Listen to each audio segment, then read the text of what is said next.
Então vamos, dando continuidade aqui à leitura do livro A Grande Síntese, de Pietro Baldi. Olhai em torno de vós, do protozoário ao homem, da célula ao mais complexo organismo, é sempre idêntica essa febre de ascensão, essa vontade indestrutível de viver. Indestrutível porque sabe superar qualquer obstáculo, vencer qualquer inimigo, triunfar de todas as mortes. Em toda parte, um supremo instinto de luta para sustentar o fenômeno máximo, cuja conservação depende-se prodigamente todos os recursos e inteligências da vida. Em seu redor, a natureza trepidante acumula todas as suas conquistas e todas as suas defesas. Se existe uma lógica na natureza, como o Volu demonstra cada fato, como seria possível que, diante da finalidade suprema, falhasse essa lógica, renegando-se quando em todas as ocasiões mostrou-se presente com indomável vontade, assombrosa sabedoria? Vou dar continuidade e depois comento. Vós vos perdeis no pormenor, particular vos afoga. Observais o átomo fugitivo, não a totalidade do fenômeno no tempo. Desanima-vos o choque da dor, a falência de um caso. No dédalo da grande complexidade fenomênica, vossa consciência não sabe orientar-se. Sente-se impotente diante da compreensão das grandes causas. Então dizeis, por quê? Por que viver? O animal, como o homem inferior, cuja consciência não sabe ultrapassar o nível da vida física, não faz essa tremenda pergunta. Mas ela assinala o primeiro despertar do espírito sob o chicote da dor. Os choques atômicos e dinâmicos nesse nível tornam-se paixão e dor. Com o mesmo cálculo exato de forças, determinam-se fenômenos e criações de ordem psíquica. Quando o ser se pergunta por quê, então surgiu na vida uma criatura nova, o espírito. Na dor, ele evoluirá gigantescamente. Então, isso, quando você começa a questionar a sua própria existência, né, se torna consciente de si mesmo. É quando esse princípio espiritual, além de independente, né, mas ele se torna autoconsciente, né, e no momento que ele se torna autoconsciente, ele começa a perguntar, para que tudo isso? Enquanto a gente não encontra a resposta, a gente vive em alguns momentos de desânimo, outros momentos de querer subir mais para poder entender, né? Os que aqui estão que estão determinados a querer entender melhor, né?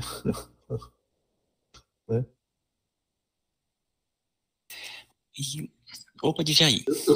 Eu só queria falar que eu achei interessante, por exemplo, você falou, nós somos racionais, tá? Então, nós somos, penso, logo existo, né?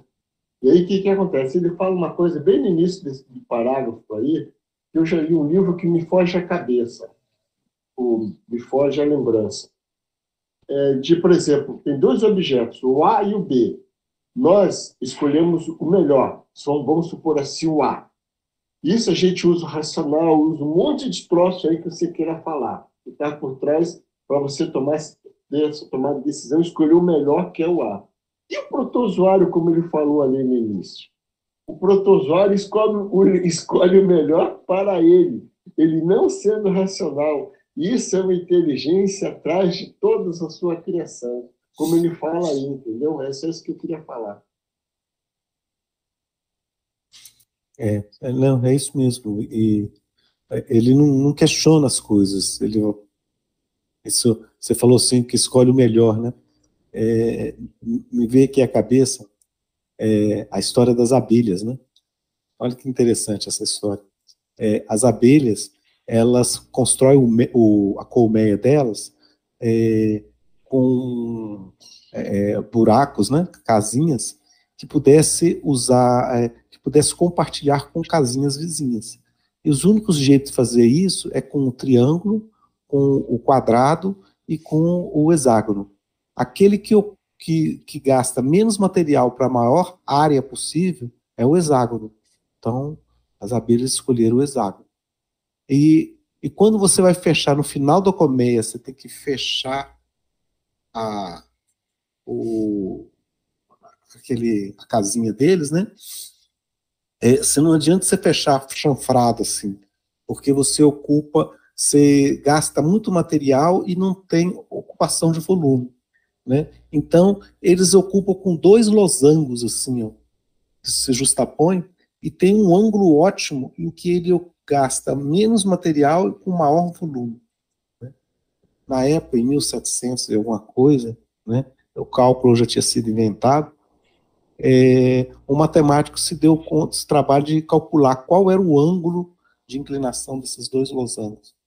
E encontrou uma diferença de 8 minutos do grau entre o que ele mediu, o que ele calculou e o que as abelhas mediram, né?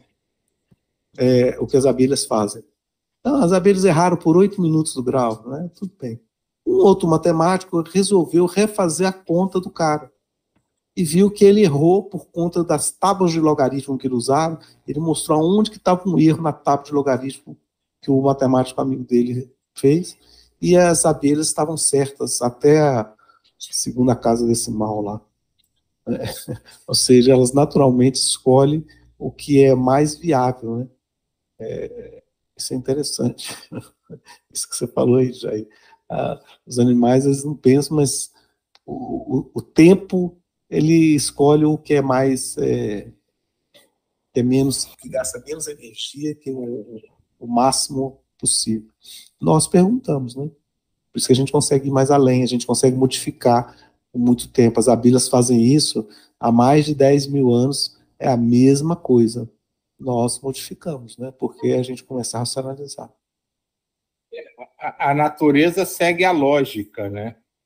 A gente quer interpretar, aí que a gente enfia os pés pelas mãos. Só que aí a gente consegue ir além, né? Bem além. Às vezes. Não, assim, mas... onde eu parei? Cadê? Opa, e ainda nessa parte que a gente leu, um ponto que eu achei bem interessante no começo, é que ele estava falando sobre essa questão da ciência, quando se torna muito, essa estrutura muito racional, em que ela perde a noção do todo. E primeiramente ele vai colocando assim, que se percebe uma lei, uma organização, uma estrutura belíssima em toda a matéria, em toda a energia, tudo está muito bem, está muito bem orquestrado. E por que nesse lado, nesse aspecto, nesse plano espiritual, mental, não teriam leis também? Então ele coloca assim, como achar que vai morrer e vai se perder enquanto a gente vê que na natureza tudo ele segue lógica, tudo segue uma continuidade. E realmente, né, a gente está começando a perceber que existem leis no campo mental, leis no campo espiritual. Então, à medida que a gente vai falando sobre essas leis divinas de ação e reação, a questão da evolução, são leis. E ele vai colocando, isso está dentro também de uma lógica, que é uma lógica percebendo a própria natureza, como que ela se organiza. Nesse plano ele também vai ter uma ordem. E aí ele vai falando isso, quando vai se percebendo muito, só percebendo e focando em determinados pontos, sem perceber o todo. E isso, né, em 1932, quando a sua avó estava psicografando pelo balde. E depois surge na ciência um movimento desse, de começar a buscar o todo, a totalidade. Então tem um movimento que se chama a complexidade, sistemas complexos. E o nome é exatamente esse, né, complexidade, porque se busca em algo que é muito complexo, por exemplo, o movimento de uma nuvem, ou questões que pra gente é tão complexo, e começa a se perceber que ele interligado com o todo, ele tem uma ordem, mesmo que pareça ser muito complexo, há uma ordem. E aí começa a surgir, e daí surge muitos movimentos nesse sentido. Surge o movimento ecológico, que vai mostrando que está tudo interligado, vai surgindo aí as visões sistêmicas, de pensamento sistêmico, aonde vai começando a interligar a biologia com química, com física, com sociologia, com formas de organização, enfim. Então, aos poucos, a ciência está entrando no resgate dessa visão, que é uma visão mais coletiva. Aí começa a surgir muitos e muitos, em áreas diferentes, trabalhos que visam resgatar isso, né? Então, vai vir em formas de organização, vem permacultura, agroflorestas, enfim. E aí a gente está vendo esse ressurgir que a sua voz estava aqui colocando, né, em 1932, que realmente estava ainda um período ainda nós continuamos, mas a humanidade está tendo essa imersão com uma certa intensidade, sabe? Já para preparar esse novo milênio aí. Quer dizer, esse milênio que nós estamos agora, que iniciou. Nesse ponto que você falou, Ismael, você falou de permacultura, inclusive, a gente não pode interpretar isso como o próprio, digamos assim, universo, né, mostrando para a gente que a gente, nessa ânsia de aprender, de crescer, a gente não precisa voltar para coisas mais simples, mais naturais, para realmente entender o mecanismo de como funciona. Eu acredito que sim. Eu acredito que está tudo interligado. É aquele processo espiralar, né? A gente vai retornar, mas ele é irreversível determinados aspectos que nós desenvolvemos. Então, nós vamos retornar para uma vida mais ligada à natureza, mas, ao mesmo tempo, integrando esse conhecimento que veio da tecnologia. Então, eu acredito que cada vez mais vai retornar a natureza ao simples, e a gente vai conseguir integrar o que foi assimilado, sabe? Então, a gente vê, por exemplo, que a computação, ela vai estar. Então, não tem como a gente retornar sem que ela esteja na humanidade. Por mais que a gente diga que não, nós não devemos estar ali ligado à tecnologia, a gente vai estar. Mas eu acredito que sim, a gente vai retornar, mas nessa nova forma de organização.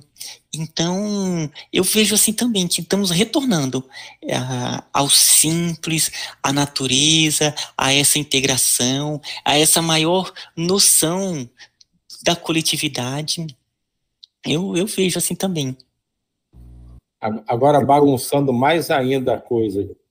Essa coisa dessa integração que as redes, né, que é quase uma rede neural de computação, internet, né, o computador em si, essa evolução do pensar da máquina, tudo. Eu vejo isso mais ou menos como um prenúncio da evolução mental de cada um de nós, né? Que um futuro, infelizmente, eu acho bem longínquo, essa função que hoje é tão grandiosa perante nossos olhos da computação vai ser substituída pela integração mente a mente que a gente vai ter. Eu super acho que cada vez mais a gente vai desenvolver as nossas percepções mentais e nós vamos trabalhar nesse processo de integração mesmo. Integração, isso, mente a mente. Eu fui assistir um filme, bem nesse ponto que você colocou, Silvio, que era o Duna, o segundo. Eu vi também.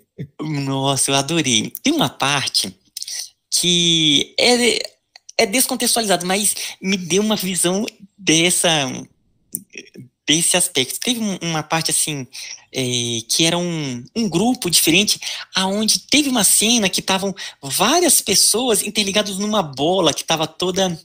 Aí aquilo veio assim um insight do tipo, vai ter um dia que né, a gente vai estar desenvolvendo as nossas capacidades mentais e que coletivamente a gente vai se unir e vai ter verdadeiras unificações com consciências acima, com processamentos, com vivências que vão ser muito grandes. Então, eu penso isso mesmo. Inclusive, cada vez mais, determinadas funções que são feitas aqui no plano físico, cada vez mais a gente vai deixar mesmo para a máquina e vai ser desenvolvido aspectos que é unicamente do ser humano, unicamente que vão ser essas características que a humanidade vai estar adquirindo. Isso não quer dizer que não vamos estar fazendo exercícios, muito pelo contrário, a gente vai estar tudo fazendo com harmonia, mas certas funções vai estar fazendo a máquina mesmo,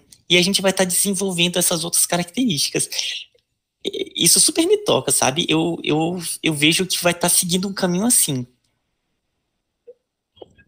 Opa, Djaí!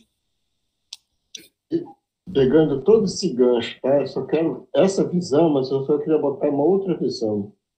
Isso que o Silvio falou, da sensibilidade psíquica, vai levar a nossa integração com o plano espiritual.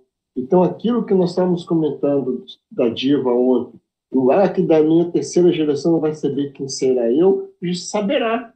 Porque haverá, assim, pelo menos eu julgo, tá? Até a terceira geração, nós já teremos certos grupos, certas pessoas, terão essa sensibilidade desenvolvida como a gente está fazendo aqui. Esse trabalho não vai ser ao acaso, vai desaparecer. A gente está tendo um processo de aprimoramento do nosso eu. Então, talvez na próxima encarnação, nós já teremos um pouquinho melhor. Então, na terceira encarnação nós já teremos praticamente integração com o plano espiritual, pelo menos assim que eu julgo, que a gente já tem uma semi, né? E a tendência é melhorar. É só isso que eu pegando esse gancho todo que vocês falando, eu só quis jogar na parte do espírito, é só isso. É interessante essa forma que você colocou da simplicidade. Se a gente pensar que no passado a gente vivia em comunhão com a natureza, não por entender a natureza, mas por temer a natureza. Exceto um ou outro, o pajé lá que entendia da natureza, a maior parte dos habitantes temiam a natureza e respeitavam a natureza, não por entendê-la, mas por temê-la. Quando a gente começa a entender a natureza, a gente começa a querer viver diferente, né?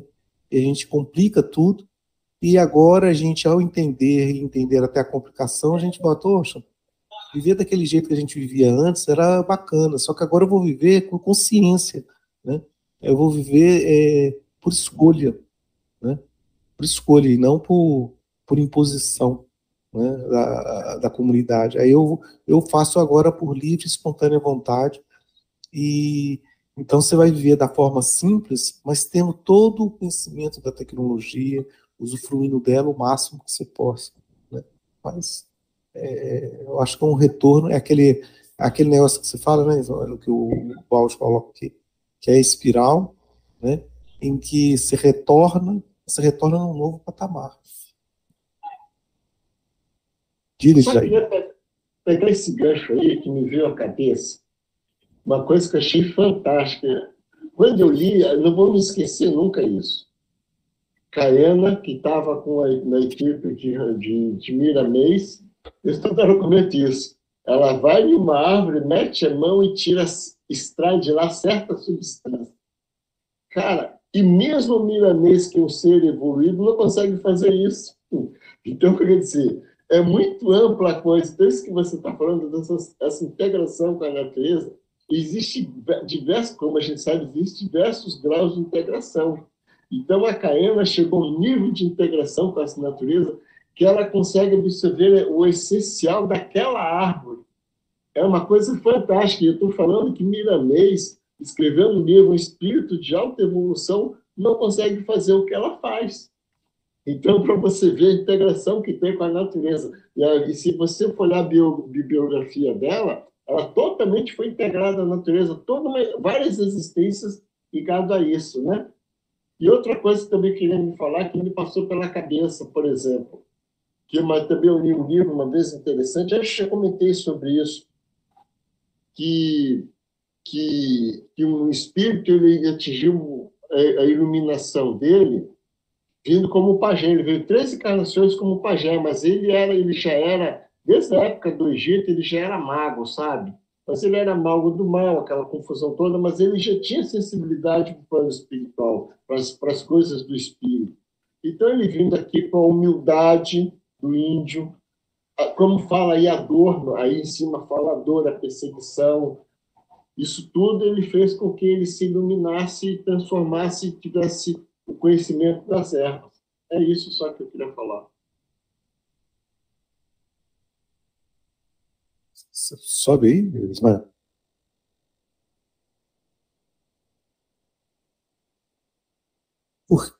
Por que viver? Por que sofrer? Não basta o círculo de vossas coisas humanas, paixões, ilusões, conquistas e dores para dar uma resposta. A alma sente que com essa pergunta assoma as pavorosas e abismais distâncias do infinito e treme. E é interessante que esse tipo de questionamento ainda não está em todas as criaturas humanas. Tem alguns que só vivem, né? Vive as coisas humanas, as paixões, ilusões, conquistadores, né? Ele não está procurando nenhuma outra resposta. Mas muitos de nós começam para que isso tudo? E eles vivem, e quando eles saem do espírito, eles ficam colados ali na matéria, porque eles só vivem. Eles não têm essa concepção da expansão da consciência. É uma coisa incrível, mas isso é um fato. E nós também já fomos assim, é claro. As vossas filosofias, ciência e as próprias religiões não sabem dar-vos uma resposta convincente. Não vos sabem dizer o porquê de certos destinos obscuros que aparecem sem esperança em seres puros e inocentes, destinos de condenação que parecem acusar a inconsciência na criação e a injustiça na divindade. Não sabe dizer-vos o porquê de tanta disparidade e deficiências físicas e morais. Então, acusais loucamente, revoltai-vos com a revolta cega do homem cego que tateia nas trevas. Um triste abalo e permanece a dor, não vencida, individual e coletivamente. Assim, desenrola-se o fio de vosso destino, e vós não sabeis, a sorte dos inconscientes vos guia, a de subir ignorando as leis da vida.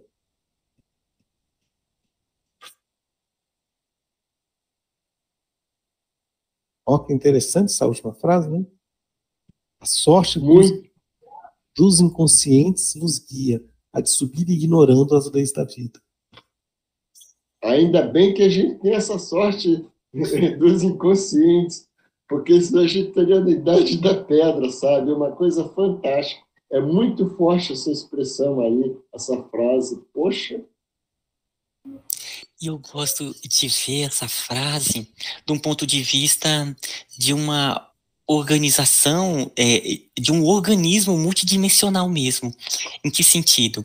Por exemplo, vamos pensar uma célula. A célula, ela está viva, ela está em um desenvolvimento ali de consciência, a célula.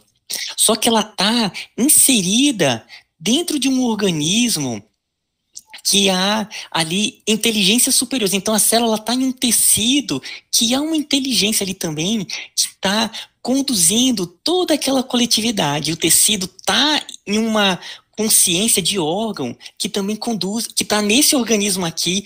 Então, pensando em todos esses níveis de organismos que nós fazemos parte, aqui nós podemos pensar como nós sendo uma célula.